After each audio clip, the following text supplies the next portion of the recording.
Hello and welcome to another episode of the Full Force Weekly, brought to you by GeneralsJoes Reborn.com with me, Christopher McLeod AKA Diagnostik80. For today's episode, I'm joined by the awesome Justin GeneralsJoes Bell and special guest host and talented artist Tom Classified Whalen. In this regular video series, we round up all the week's news in the world of G.I. Joe. What is it, Tom? I'm kidding. What is it, Justin?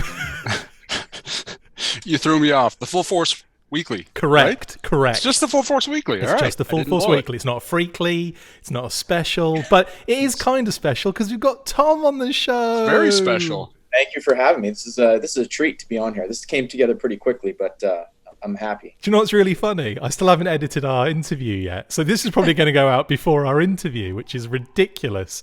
I'm sure there's going to be some kind of continuity errors between the two, but I hope the fans are forgiving. Well, there's loads of animation errors. We're all in different clothing, right. different colors. You know, that's what happens, isn't it?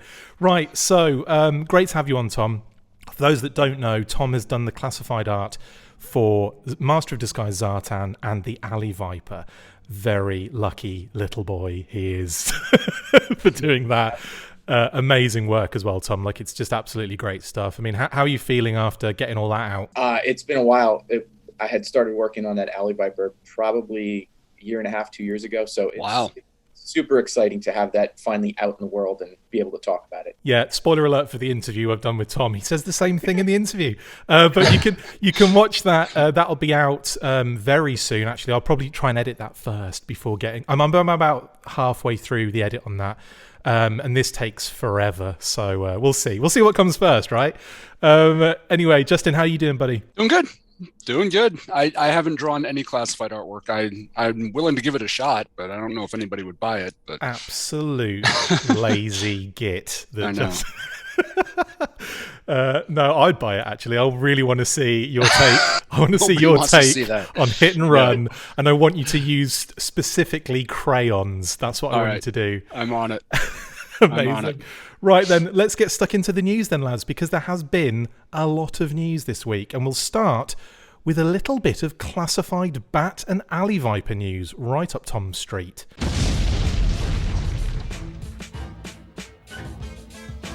A number of people have been posting in-hand images of the brand new classified Bat and Alley Viper figures, so during the last two online events, PulseCon and 1027, both Lenny and Emily explained that the Bat and Alley Viper were only going to be revealed as they were not ready for pre-orders due to the whole global dumpster fire that is the current shipping situation. Well, all of a sudden, people are getting the figures shipped to them having ordered online via Walmart under their Hasbro internal code words, Apollo and Satellite. One poster even explained that he didn't know what he was ordering due to the code word and expected it to be movie Snake Eyes figures. What an awesome surprise that would have been. Thanks to Ode to Ash and The Rainer on Twitter for posting those initial images. Isaac Wong just posted a ton of awesome Alley Viper images as well. You can check that out on our socials. And man, am I jealous. Like, seriously jealous. Seriously, well done, guys, to all of you who managed to get either or even both of those figures very early indeed. I know Tom's already got one, but the less we talk about that, the better right now. So, how has this happened? Well, Emily from the G.I. Joe marketing team posted a statement on the HISSTANK forums explaining some of the issues regarding a few questions that some of the fandom had been asking about. This covered what figures were mainline retail figures, reasons behind the Bat and Alley Viper showing up at Walmart early, and the challenges they are facing with the global supply chain. Emily's full statement read, "So glad everyone is excited about the Bat and Alley Viper figures. Just wanted to add an extra note here. Both of these figures, along with the Spirit, Storm Shadow, Cobra Officer and Crocmaster and Fiona figures that were revealed at PulseCon and 1027, are going to be mainline releases and available at your favourite G.I. Joe retailers. For the Bat and Alley Viper, it's up to each retailer how they want to release the figures, pre-orders, SNBN, brick and mortar, etc. We are expecting that small quantities will roll out later this year, with lots more to be seen in 2022. Given the challenges of the current global supply chain, we want to make sure we're getting figures into your hands as soon as possible, which means that inventory is going to be more of a slow trickle over a longer period of time instead of a huge drop all at once. Rest assured, we know that there is a huge demand for classified figures and we are manufacturing large quantities for each figure.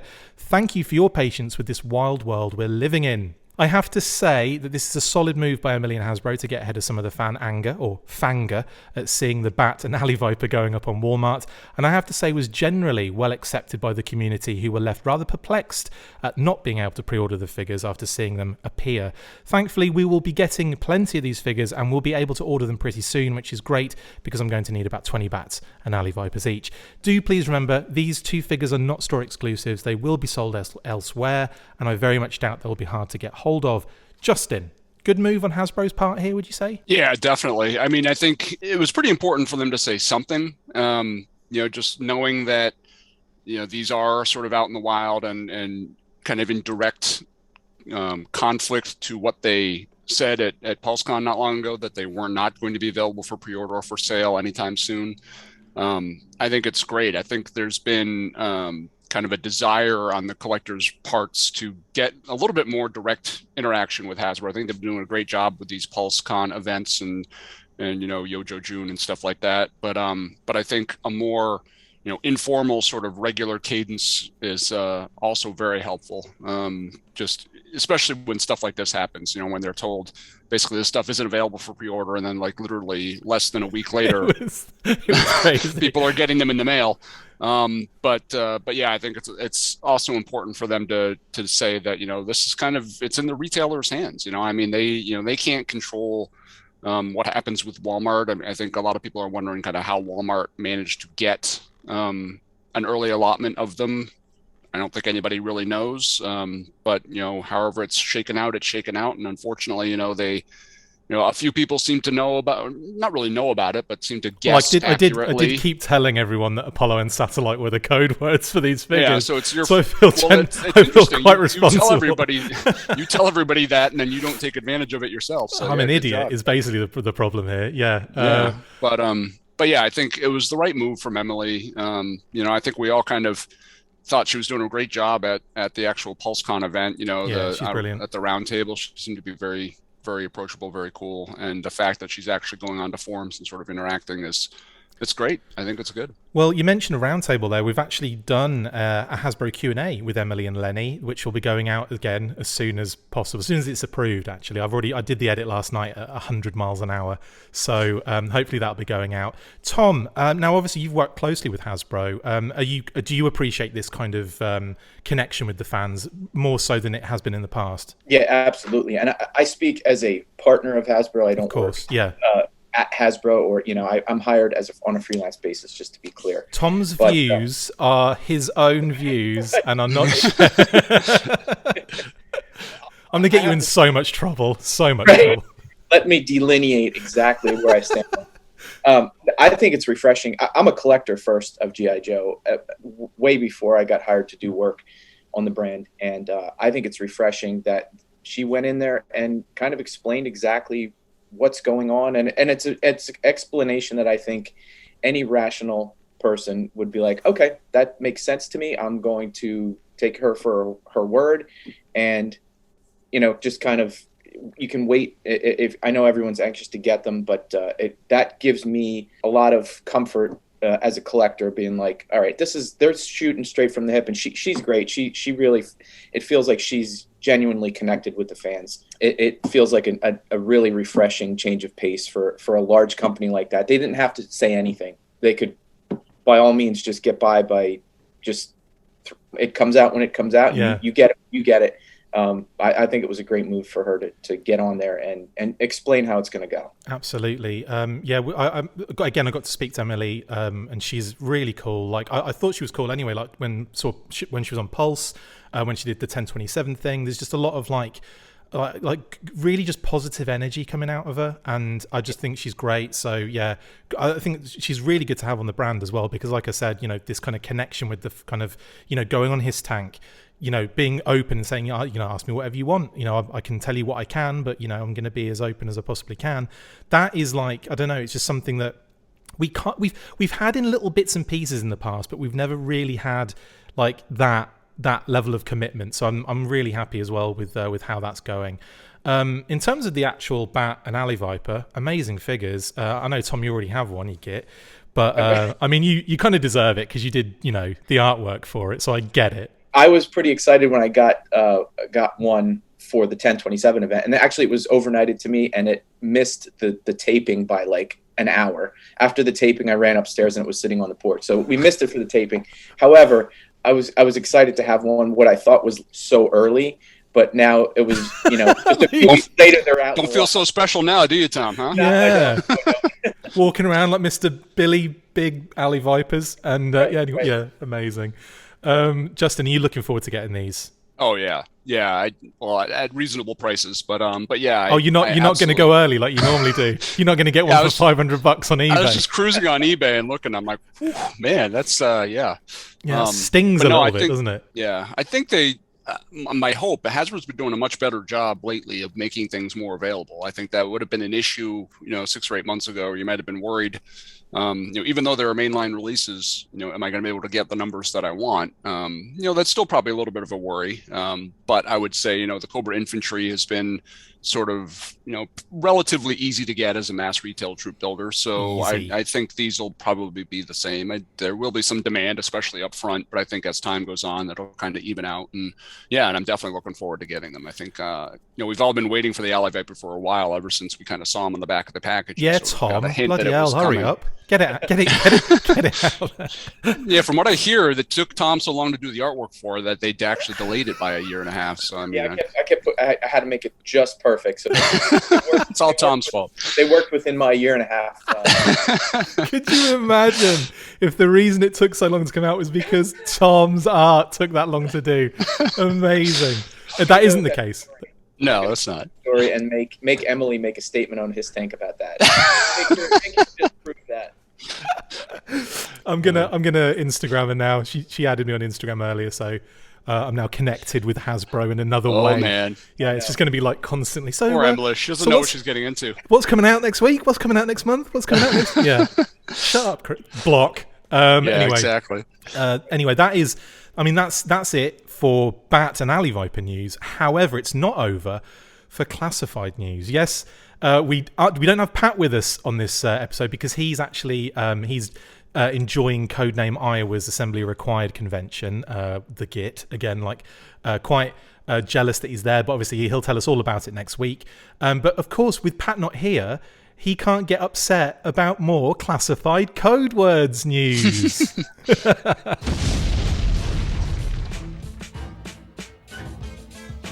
HISSTANK have reported that a new batch of classified code words have emerged courtesy of the awesome Tomb Raider JT Prime 17. Now, we have been aware of these, 3 of the 6 new codes, Ceres, Phobos and Vesta, and we know they are brand new, not yet leaked characters, but Nimbus, Delmos and Pallas are new to us, which means we could be looking at a completely new batch of classified characters, which is awesome. I know a lot of characters have already been leaked for 2022, but we have their code words and none of them are taken from this recent find. They could be newly created for some of those characters, but we won't know for sure until some code numbers creep out as well. Either way, it's very exciting to think just how many classified figures are on the horizon, both known and unknown. I will wait impatiently and with lots of complaining for the eventual outcome. Now, lads, let's talk about this in a broad strokes. Now, the leaks have happened. We know what's coming in 2022 to a degree. And now we're getting an even more code words, kind of probably lumped in, I would say, towards the end of 2022, maybe going into 2023. This line is exploding, isn't it? Yeah, I'm stepping outside of my inside knowledge now because whatever comes out now, I'm learning along with everyone else. But I feel like PulseCon was almost a launching point for like a second phase 2 of this line. And it just feels like there's so much on the horizon. I'm super excited about the leaks, and it seems like the leaks do turn out to be true. And if there's more on the horizon after that, I'm super excited and here for all of it. Absolutely, and yeah. You're right on that. Like the fact that we're talking about at the moment. I think we know 30 plus figures for 2022, and it might even be more than that when you consider these new code words. That's all. That I would imagine that's probably more than we have currently after almost 2 years of classified product, which is bonkers. So this is definitely a successful line currently, and it's definitely one that they're putting more into. Justin, can you see it like sustaining the brand a little bit here? Oh yeah, absolutely. I think, I mean, it's funny. You kind of look at what we've seen so far, and even what's rumored for 2022, and it feels like the tip of the iceberg. I mean, that's one thing that's I don't great think about iceberg's G.I. in Joe. there, mate. I don't think iceberg's in. Well, that's my subtle hint about what one of these code words might be, right? But yeah, I mean, I think there's the thing about G.I. Joe is they've got such a wide and vast roster that, I mean, the sky is really the limit, especially if you consider all the different... Sky Patrol aren't in it as well either, mate. So can you stop dropping the hints? Sorry. No Sky Patrol, no, carry on. My bad. But yeah, I mean, I think there's all sorts of, there's a potential for, I mean, this could last years. If you look at the Modern Era line that came out in 2007 initially as kind of the 25th anniversary line, I think folks kind of wondered, how long those legs would be, and that lasted. So, some of them have pretty long legs as well, don't they? Pretty long legs, yeah, exactly. But and that lasted for a number of years. So I think I would say the same thing for Classified. I think there's a lot of source material they can pull from, even once you start getting into the kind of the the C-list characters and stuff. Which, I mean, they haven't even really touched. There's a bunch of A-list characters that are still out there that they haven't touched yet. So I think if you is Lightfoot A-list? That's I don't know. It's debatable. I was actually putting him up when you said C-list, but yeah. Okay, perfect. Oh yeah.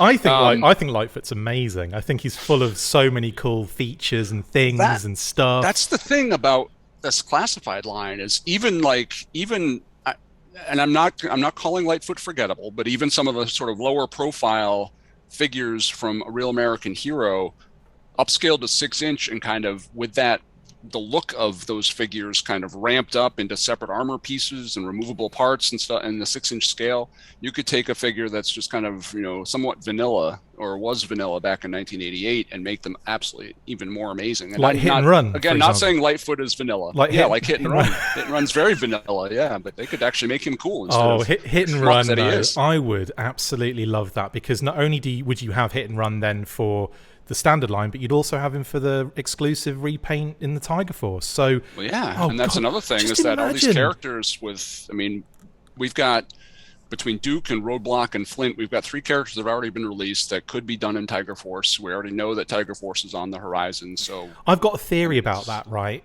Because Duke and Roadblock have been heavily done early on in the line, right?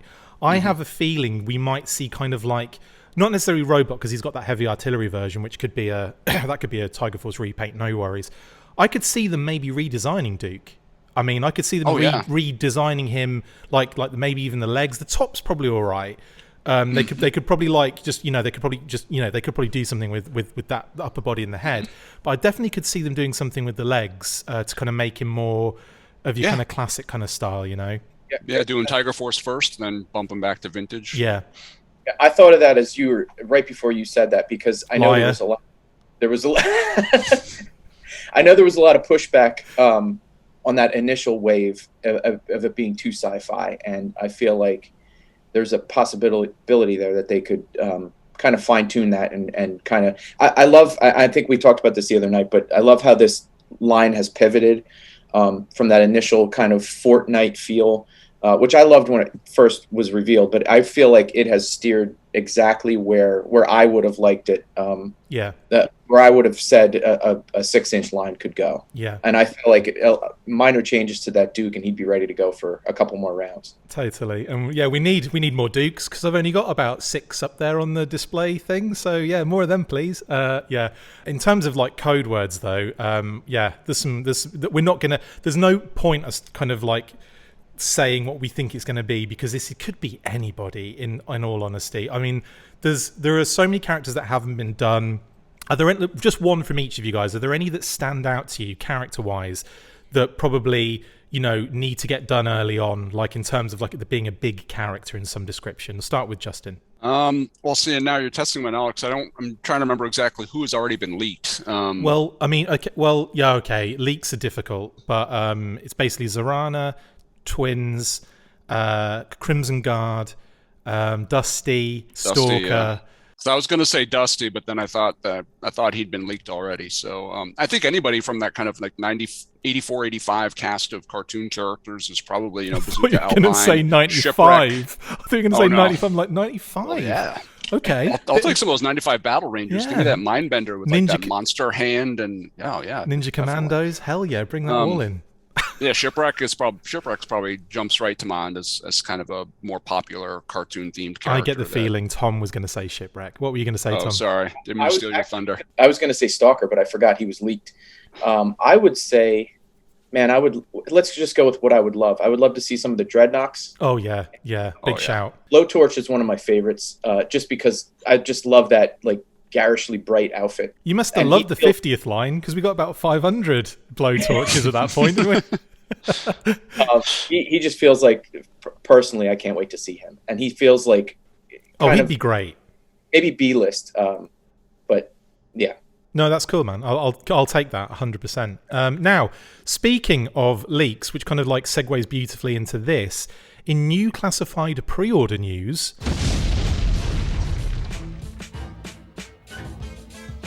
the What's on Joe Mind leaked list strikes again as retailers in Singapore revealed pre-orders for 2 more waves of G.I. Joe classified figures. The new waves were leaked a number of months back by What's on Joe Mind, and had you been one of our SAS or Red Shadow Army patrons, then you would have known about these particular waves for a very long time.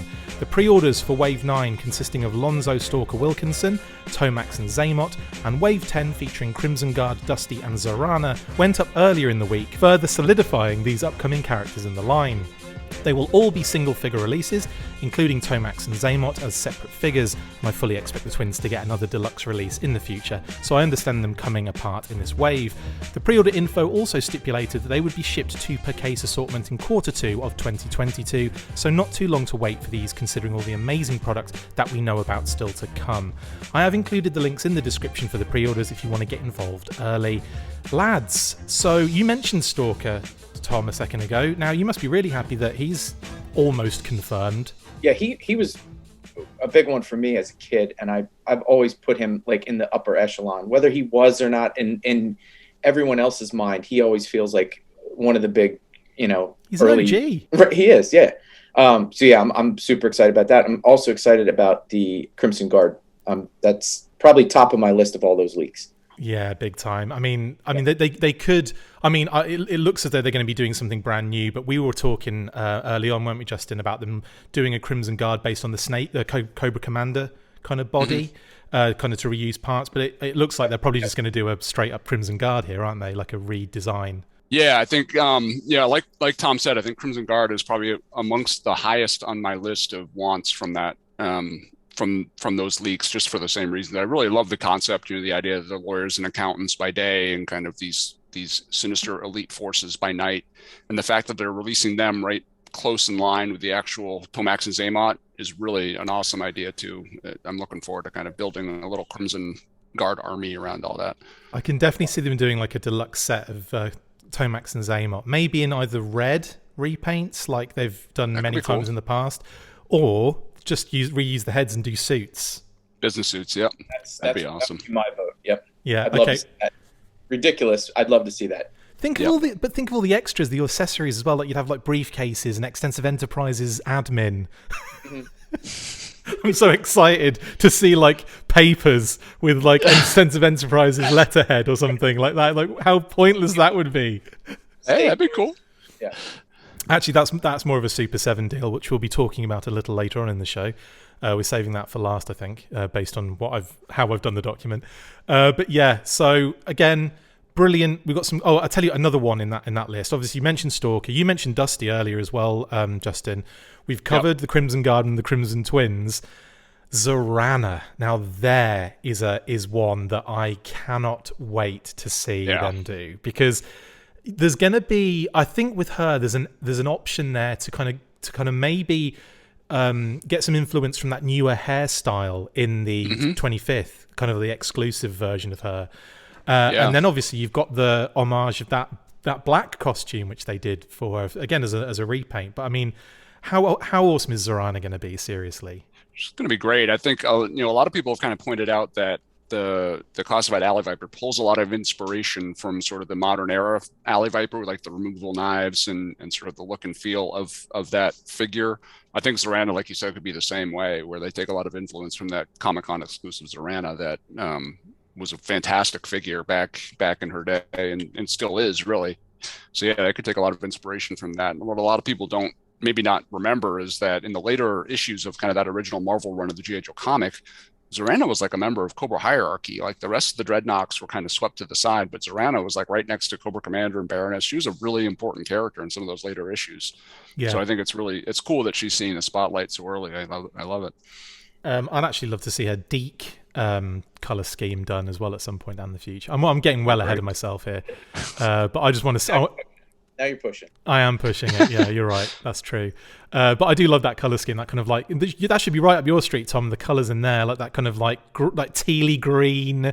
Like there's a blue, like a navy blue pants, I think, in there, and then like I hope they go a bright for her. I love the garish bright. I mean, that to me was G.I. Joe. The crazier the colors, the more it appealed to me. I'm actually just I'm cleaning up and resorting my 25th anniversary stuff, and I found my Xandar, and I forgot how bright he was. I forgot how much fun he was. So I'm hoping for stuff in that vein. The Eric Aranya head sculpt, that as well, isn't it? Awesome.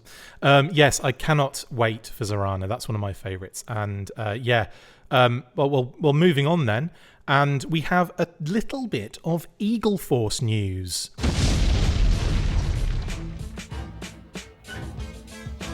Not too long ago, we reported that Fresh Monkey Fiction, the company behind the modern Eagle Force figures, revealed a number of new Big Bad Toy Store exclusives with a very familiar Palitoy Action Force Red Shadows vibe. Well, joining the team this past week is Gorgills, and boy does he have a very familiar look. The Crimson Moon Aquatic Trooper under the Monster Force banner is an aquatic trooper and resembles the vintage Palitoy Red Shadows character, the Kraken. I love that they gave him a clear domed helmet, which actually adds a Krulos from Dino Riders and Slushhead / Calamar from New Adventures of He-Man vibe now. And I wonder if we can expect homages of those two figures using these parts down the road. I really like this new addition to the Eagle Force team, and along with a bevy of other characters, he has been added to the rest of the Big Bad Toy Store exclusives just this past week. But as mentioned before, we need to hit a pre-order minimum in order to get the figures produced. You can follow the progress on their website and at Bad Boy Toy Store, at Big Bad Toy Store, links in the description. What's that other toy store you like to shop at? Yeah, there's a different toy store completely. What different types of toys? What do we think of this edition then? I think it's really cool, kind of the way they're kind of dipping into several different wells to kind of get these figures out. I mean, I know Eagle Force is pretty near and dear to my heart. Now I've worked on some of the bio cards for a lot of that stuff. I wrote some comics for the Eagle Force line for this new revamp. So I'm really loving seeing kind of this new evolution of it and kind of where they're going. So I think it's really cool how they're kind of pulling from several different mythologies, and that seems to really be appealing to the fans quite a bit. I think I'm all for it. And I think this is a really neat way to sort of bring an evolved sort of homage to the Red Shadows, all those various different characters, to a 4-inch scale, to kind of because I know we did get some references to these figures in some of the G.I. Joe Collectors Club FSS stuff. So being able to kind of tie some of these bad guys in with that is a pretty neat thing. Absolutely. And like I said, actually, before I mention that, we actually interviewed Bob Breakin, who obviously is the big Palitoy legend designed the Roboskull and Kraken and Skeletron and all that kind of stuff. So you can check that interview out if you haven't already seen it. He's actually going to be the head sculpt on the Bloodwolf pilot figure for the Roboskull Mark II. So that was the big reveal in that one. Spoiler alert if you haven't already seen that. But it's too late now. So and again, like, it's really nice really to see Bob's work constantly being kind of brought back up again and seeing the old stuff, and then and just like it's just a really nice kind of like testament to his incredible design work over the years. So big shout out to Bob Breakin on the show, and that is Gorgills. Yes, and next up in the news, in Renegade Game Studios news,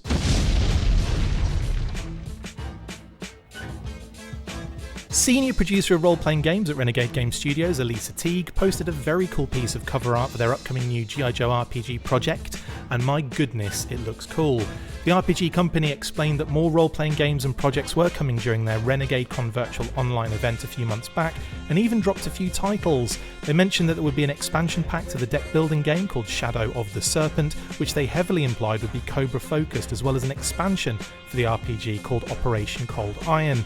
Elisa did caption the post with a little piece of information saying, "I was at Gamehole Con last weekend," hilarious name, by the way, for a convention, "where I had the opportunity to GM a few G.I. Joe role-playing game sessions for some fun players. I'm back in the office this week where we are wrapping up pre-production on a little secret something coming out just after the G.I. Joe RPG core rulebook. Here's a sneak peek at the cover. Now roll an investigation skill test to figure out what it is for." The cover art is very dynamic, set in a jungle scene featuring two G.I. Joe shark flying submarines having to evade an attack from a Cobra Rattler in a body of water, with two Cobra troopers on ferrets in the foreground. The troopers do look like they have been modelled on the new Classified designs, which Renegade discussed during their virtual con, saying that they would be using all sorts of G.I. Joe designs from all eras of the brand, including the newer Classified designs like this. The painterly style is really striking and evokes memories of some of those old amazing Earl Norham illustrated storybooks from the 80s. Justin, what do you think about this? I mean, gorgeous piece of art, isn't it? I would ask the artist, but let's ask the guy that draws hit and running crayon first. Yeah. No, I think it's really fantastic. I think you hit it right on the nose. It really reminds me of some of those choose your own adventure books back, in the 80s. That really artistic kind of painterly style. For some reason, I just get really giddy seeing kind of toy accurate representations in media form, and just seeing those authentic looking classified troopers on the ferrets. It's awesome. I love it. I think they're doing a great job with the art so far. I know we've seen this. What you're saying is Classified are bringing out a ferret next. Is that what you're saying? Exactly. Yeah. Well, maybe they'll have a ferret with the two twins and part of that gift set. There you go. That's got to happen, hasn't it? That's got to happen. Between this cover and the other cover we've seen, which featured another kind of group of classified themed looking characters, I think they're really doing a great job kind of mirroring that style with an old kind of, not old, that's the wrong term, but with more kind of a classic painterly look to it that really blends the styles together pretty nicely. Absolutely. Tom, what do you think about the art that you've only just seen this second? You can see my eyes shifting down to my phone as I'm checking it out right now. I think that's beautiful, and that invokes a lot of what I remember those vehicles looking like when I was a kid. But it also, just the painterly style just pulls together.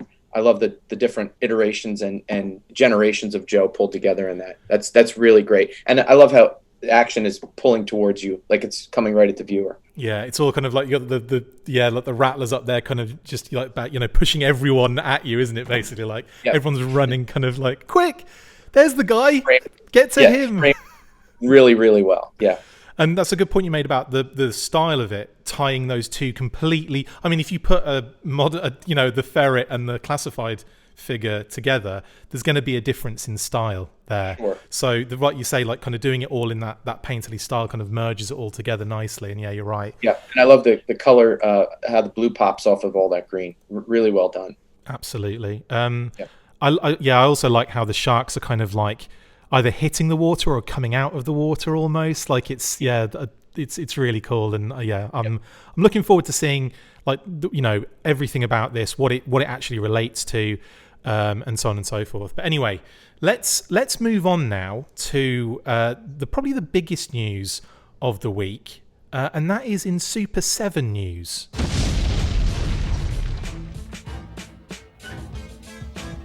Oh yes, Super 7 have just revealed their second wave of G.I. Joe Ultimates, as well as pre-orders for the 4 new characters. Included in this new lineup are Destro, Lady J, Flint and the Baroness in her mini-series and initial comic design blue costume. Each figure is absolutely superb looking and modelled on their appearance in the Sunbow cartoon, including a huge range of accessories homaging their cartoon, comic and even vintage toy appearances.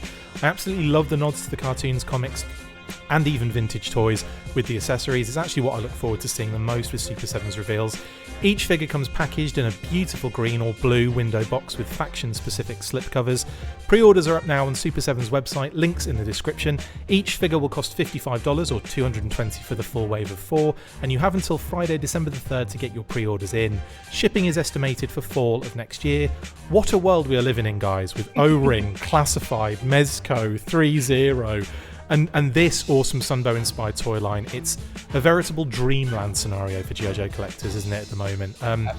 Tom, now I know you are a big cartoon fan, so tell me, how much does this speak to you? Yeah, let me say, I am so conflicted on these because they are perfect.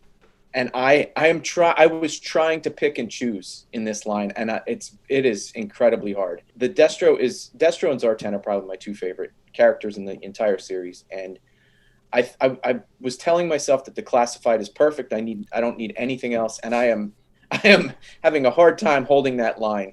So I got everyone in the first wave except Duke, and I'm still undecided, but they are absolutely gorgeous. I love what Super 7's doing, and I can't wait. I know it's going to be a while. I can't wait to get them on the shelf with the Classified and see how they.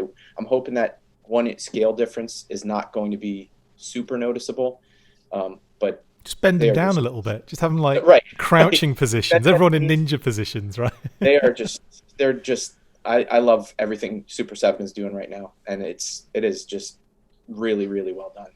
Justin, what are your thoughts on the Wave 2 lineup? We'll start with the lineup first. Yeah, I mean, it's amazing. You know, I think, well, I will say part of me does wish that they had shown a little bit more variety. I think, you know, Flint, Lady J, Destro, Baroness, it's, you know, pretty expected. I think with the first wave, they threw a little bit of a curveball by including the Bat in there, which was somebody that I don't think people are expecting right up front, which I think was kind of neat. Not in Wave 1, yeah. So it would have been cool to kind of maybe throw a second curveball in with Wave 2.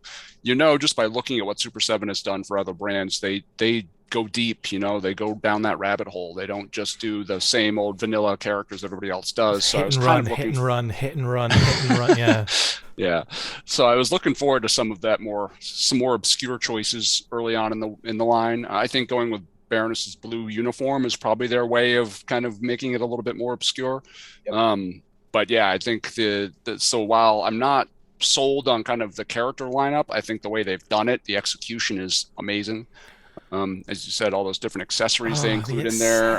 I mean, we go nuts over this stuff. I mean, I it's one of the things I love about Super 7 reveals. I'm always thinking, right, when they showed that Flint, this is really stupid, but when they leaked the Flint, teased the Flint image, right, a week beforehand, he had the newspaper in his hand, and it took me ages to realize that that was the figure they were showing a picture of. It wasn't just like a you know, art or whatever, you know, that they just kind of modeled up, or like an animation model. And also, it took me ages to realize that that's actually going to be one of his accessories, the newspaper. So I'm there going, oh yeah, I wonder what the tease probably means that there's going to be some World Without End stuff in there. I'm like, well, that is it. That's it. That's in there, you idiot. But also that was the Flint figure. I mean, I knew Flint was coming. That was one that we all kind of, you know, so well, obviously Flint's going to be in the lineup. But actually seeing Flint, I'm just like, oh my God, that is absolute perfection to the cartoon. And Jay looks so good, and Destro with the huge, like the proper big collar, and the Baroness looks great in that blue costume as well. Like, and that's the beauty part. We know we're going to get Baroness in her black costume at some point, because obviously she's iconic in the cartoon in both, well, more so in the black costume, I would say. But yeah, like it's just amazing, and the accessories, every single time with the accessories. And I was banging my head on the wall the other day trying to figure out what the bloody shovel was from Flint, and eventually I think someone sent, I think it was Christopher Kelly, patron of the show, good friend of the show. He's been on the show in the past as a guest host. He actually sent me an image of, I think it's from this, and it was Flint and Jay. Jay's got a metal detector and Flint's digging, and we were like, what episode is it? We're like, we don't know. So I started watching the cartoon, eventually got to Cobra Quake, and I'm like, it's from that. So that one scene that's about 10 or 15 seconds long, that's the shovel that they include in that. And I'm just thinking, that is bonkers. I feel like Super 7 trolls us with every Ultimates release. There's always one item that's like, where did that come from? Yeah. They do some really deep cuts, which is fun. Well, even Chris caught me on one of Destro's accessories. So I noticed he came with the helmet that has the lava on it, and I was kind of complaining. I'm like, is anybody even going to use that? And he's like, well, yeah, but they gave him the sander, and I'm like, they did? And then I'm like, oh yeah, and then they got the actual sander that comes with him that he uses to clean his mask off. Yeah, I'm going to edit this out, but it looks like a right. In fact, you could draw a little thing on. I'm going to do that later. Yeah, the sander is incredible. And when you said to me like, no one's going to use I'm like, what? That lava head's brilliant. That's the best one. That is the best idea they've ever had. But yeah, that's Pyramids of Darkness, isn't it? Yeah. That's in fact. Yep. I'm sure the volcano lava like spurts up at them, and which is weird because that lava's like pink, isn't it? At one point, it's like a weird, it's weird I don't know color. I don't know what's going on. And I'm pretty sure Baroness is in her black uniform in that series too, which is kind of bizarre. It was only the first miniseries. Only the mass right? device, yeah. So it's funny that and the first couple of issues, maybe just the first issue, Baroness is in blue as well, isn't she? In that? No, for its first few issues, I think.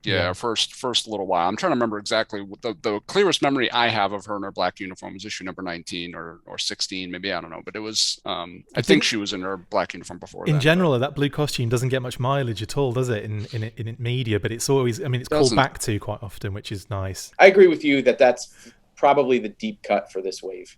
It feels like the most oddball release of these four. Definitely. Yeah, and that's a good example of how they kind of pull from different sources for accessories too, because it took me a few minutes to realize she has this little gas mask thing. And I was trying, where is that from? It's so familiar. And it turns out that's the mask they use in issue number 1 of G.I. Joe to kidnap Dr. Burkhart. They like put this mask on her, and it's got like a little CO2 canister that puffs out in a hot air balloon that kind of lets them escape from the train. And it took me a little while to kind of make that connection. But the fact that they have those accessories that pay homage to the cartoon, to the toy, to the comic book, it's really cool the way they kind of blend it all together. Yeah, because obviously we got that beautiful Flint backpack with way more like detail. And the shotgun, yeah, the shotgun, yeah. Oh, and his pistol! How could I forget his amazing pistol? The greatest design of a weapon ever. And Nerf need to do this. Nerf need to make that so I can have one and pretend to be Flint, because that is it's amazing, that gun. I love that there's like a break about halfway along where you've got this like really cute design like loop thing, and it's like, well, how does it work? Like there's no, it's like almost like it's floating, and it's brilliant. I love it. It's the best pistol ever. It's G.I. Joe. It doesn't have to make sense. Exactly. And we get a few of the classic snow job rifles as well, which is always nice to have. I think all the Joes get those, don't they? So far in the Super 7 line. Yeah, which they should. I think everybody carried them in the cartoon, so I think it makes sense. Yeah. Okay. When they do Gung Ho, they'll have to do his melted one, won't they? Oh, that's a no-brainer. It's gonna be there. Yeah. Don't give him a rifle. Give him a melted one, so he doesn't even get give him the both. But that'd be classic. They'll be both in there. Super 7 will pack it out. Definitely. But I just can see him holding it, and it's all like, yeah. Anyway, I think the last thing I wanted to mention on Super 7 was Lady J's tips. Her javelins. Her what? Tips for the javelins. Yeah, you might have misheard me there. Hopefully YouTube don't mishear me on there as well. But yeah, that's also, again, tons of stuff that she comes with, including what I used to think was very similar to I always forget the name, but it's Leia as a bounty hunter in Star Wars, and she had that long like pole, Bausch or whatever. But is that, isn't it? Bausch or something. Yeah, Bousch, or I don't know, something like that. Something like that. Anyway, G.I. Joe store, not Star Wars. Yeah, this isn't the Star Wars blooming show, guys. But that she even has that with her toy came with again. So like again, she is packed out. But I will say, they should have put the metal detector in there, so it would have made sense that Flint had the shovel. No kidding. Because otherwise, I'm just like, you've just given him a shovel, but why? Well, it's like Andrew Frank said it, so we can smack Destro in the head with it. I'm all for that. There you go. I'm all for that too. What was your favorite figure out of the 4, Tom? I'd have to go with Destro. It's just perfection. I should have known. And Jay is second, though. I think her head sculpts are just on point. She looks so good, doesn't? They've done an absolutely stellar job on the head sculpts, 100%. Justin, what's your favorite out of the 4? Well, I got to say Destro too. I mean, it's just, for all the versions of Destro we've gotten over the 40-year history of Real American Hero, I think this is the first one that's really been A1 accurate to the cartoon, which is sort of how he's best known. So, it took a long time, but it's fantastic. Although Flint comes at a close second. I've always been a big Flint fan, and he's right up there too. I'm going to say Flint my end because obviously just a big fan of Flint. Really love what they've done here. I'm really hoping in the future they do some kind of call outs to his dream self in in Flint's Vacation, when he's dreaming and he's having that nightmare and he's in that kind of, it's like his normal clothes, like his normal gear, the military gear with the shells, but it's like this weird color. So I'd love to see that. I know that is a big leap to see if they'll redo that. Never say never. But I really want to see him in his khakis and his t-shirt when he goes on vacation. I think that would be amazing. With Super 7 release the car that he always has, the sports car. What is it with you in that car? You're obsessed with it. Brilliant. And that whole scene in Flint's Vacation is effectively the same scene as Commando when they're on the classic on the cliff edge car chase. I said I'd kill you last. I lied. Anyway, get out. Go watch that now. What are you doing? Right, so that's it then. That's it for the news, guys. You can go now. I'm kidding. We've got one last segment to do, and that is the shout-outs.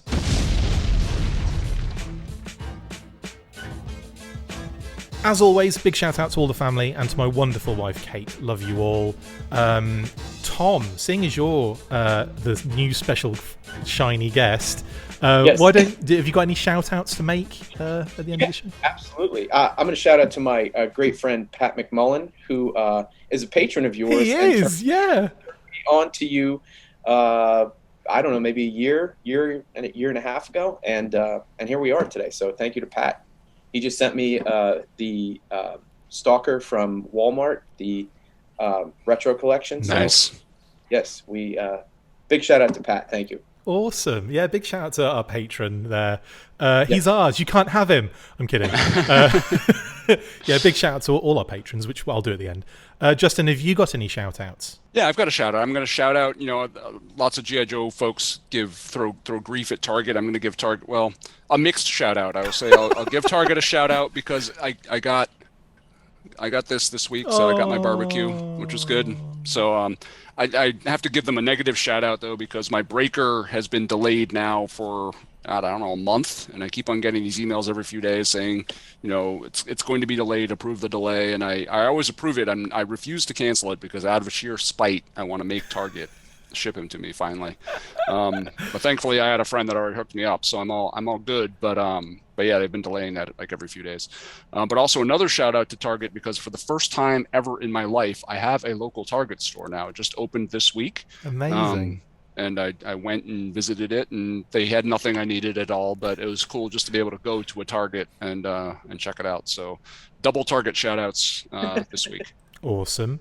Well, I will shout out obviously Brian Sauer, he does all our graphics, which are just incredible. And also Assembly Required is this weekend, so good luck to the team. I hope everyone has a great time. Sad we're missing it this year, but we will make up for it next year for sure. Pat will be back on the show next week as well to talk about the show and what happened, how many people he killed. I'm just kidding. Actually, I say that could happen, so you never know. It could be really dark next week. Anyway, Roboskull Roundup. Shout out to Ben Conway and, of course, Bob Breakin, who we interviewed this week, revealing that Bob would be the head sculpt likeness for the Bloodwolf pilot, which is awesome. Closing in on the next stretch goal, which is that gorgeous-looking Brian Hickey and Paddy Lennon Total Roboskull book. The way I've written that makes it sound like I'm saying that Brian Hickey is gorgeous-looking, doesn't it? Oh, like that gorgeous-looking Brian Hickey and Paddy Lennon. Amazing. Only 1 week left, and what a journey it has been so far. I mean, unbelievable. I think it's about 417, is it at the moment? It's totally unbelievable. Yeah. $417,153 so far.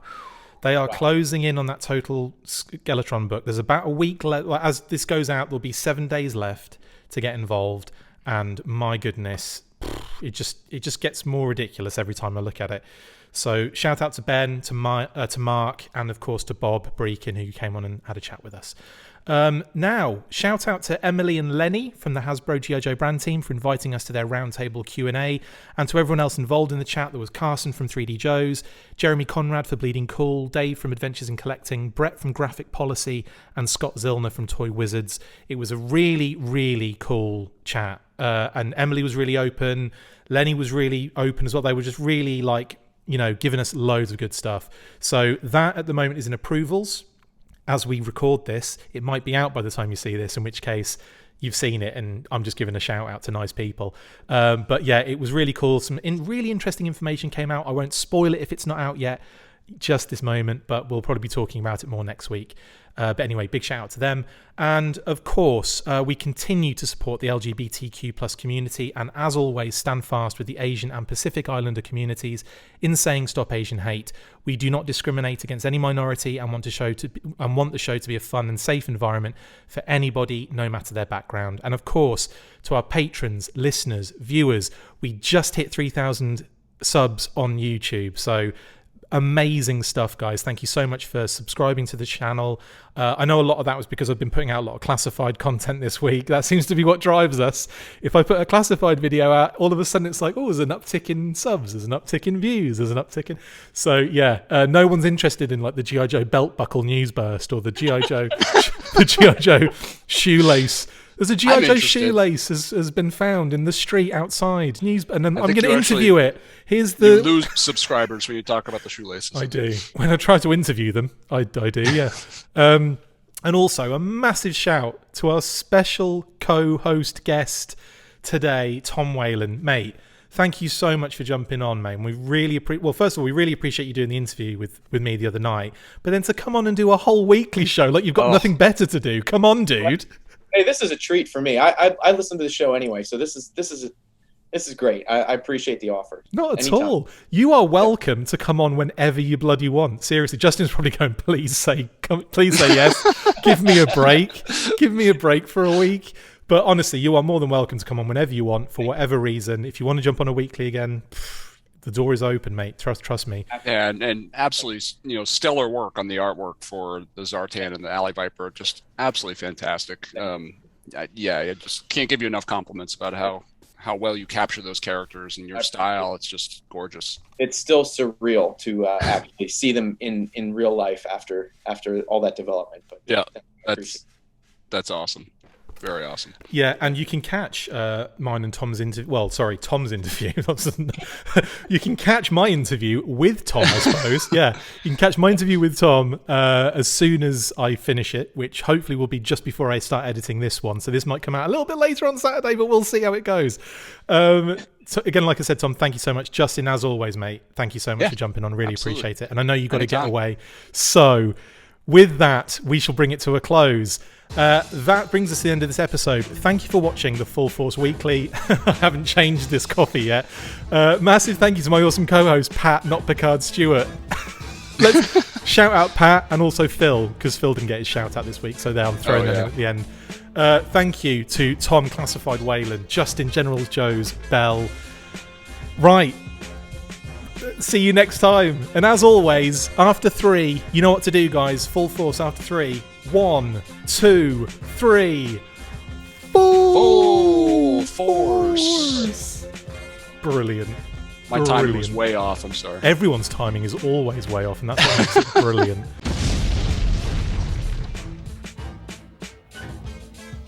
Make sure you get involved with the discussion by liking, sharing and commenting on these videos, and as always you can keep up with the show after listening by following on Twitter @TheFullForce, liking the Facebook page facebook.com/TheFullForce, and if you would like to contact the show you can message us on either of those platforms with feedback and questions. We also have a Patreon page, so if you want to show your support for the show, see your name up in lights on these videos, or enjoy exclusive bonus content, then check out patreon.com/TheFullForce podcast, or click on the link on any of the posts this podcast appears in. Full Force.